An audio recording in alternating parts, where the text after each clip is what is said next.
presented on this stage as they come by. It's amazing. All right, I'm really excited to introduce our undergraduate speaker, Maxwell Perkins is our undergraduate speaker for this year. He's graduating with a double major in ESRM and biology, with a specialization in the biology major in ecology, evolution, and conservation biology. Maxwell is recognized as one of the Husky 100 this year, a select group who are identified as making the most of their time at UW. Maxwell?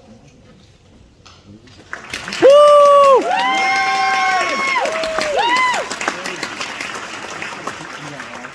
Where is he? Oh. Look at that strut.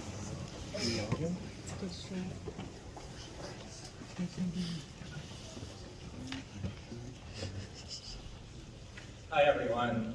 Thank you, Dr. Brown, for the introduction.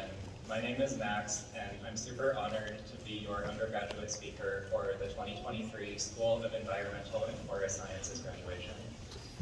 I just want to take a few moments to reflect on my journey through college and celebrate how far we've all come.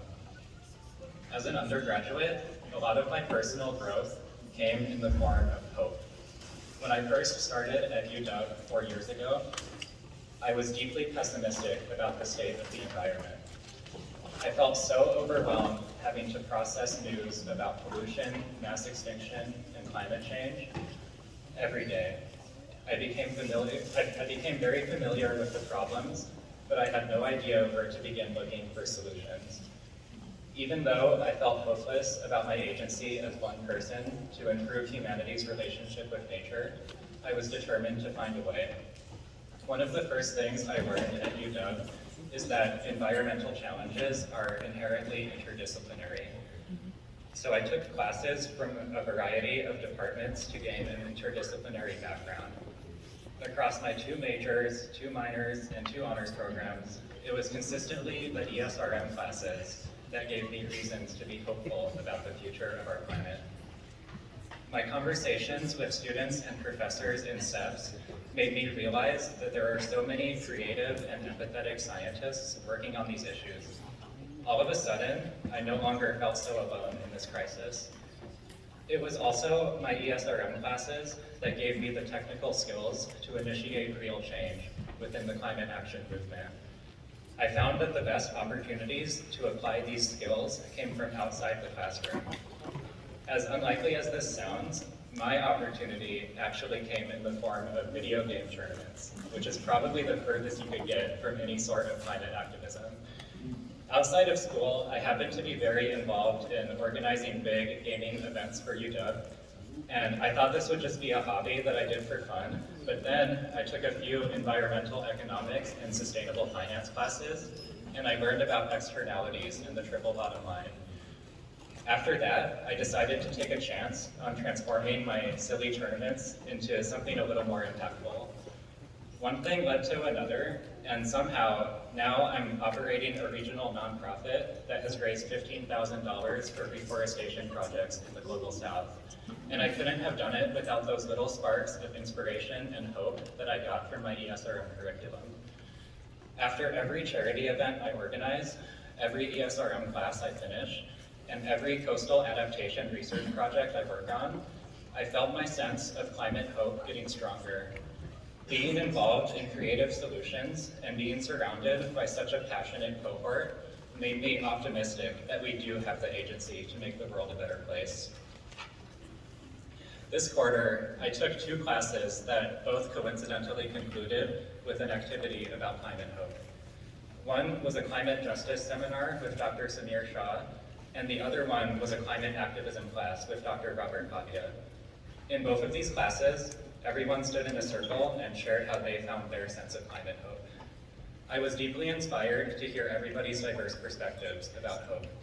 Students found hope in everything from reading environmental news outlets that focus on uplifting stories, to participating in community-based climate action projects, and even just being immersed in the comforting sounds and smells of nature.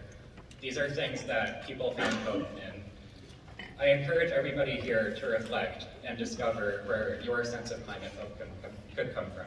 It could be from where you don't expect, and it's really important to hold on to that feeling as you think about these issues. I want to share one last thing that I learned in ESRM that makes me hopeful about the future.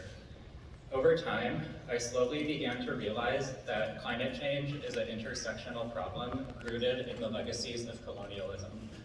People around the world only become vulnerable to the impacts of climate change when they are suffering from ongoing systems of inequality.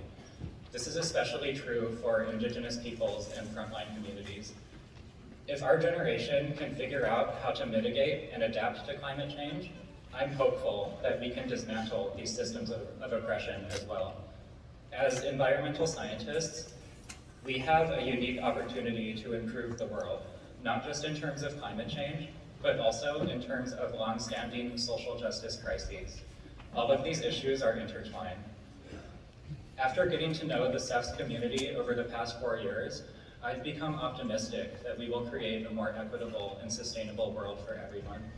I'm so excited to see all of the amazing things our cohort will go on to accomplish.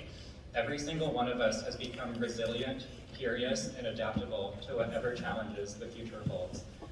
I want to sincerely congratulate everyone in the 2023 SEFS cohort for finishing this journey together. We've all had to overcome a lot of adversity to get here, and I hope everyone finds some time to relax and reward themselves. Also, be sure to take a moment and thank anyone who has supported you on this journey. I just want to close out today by expressing my heartfelt gratitude for my mentors, friends, and wonderful roommates who I love very much.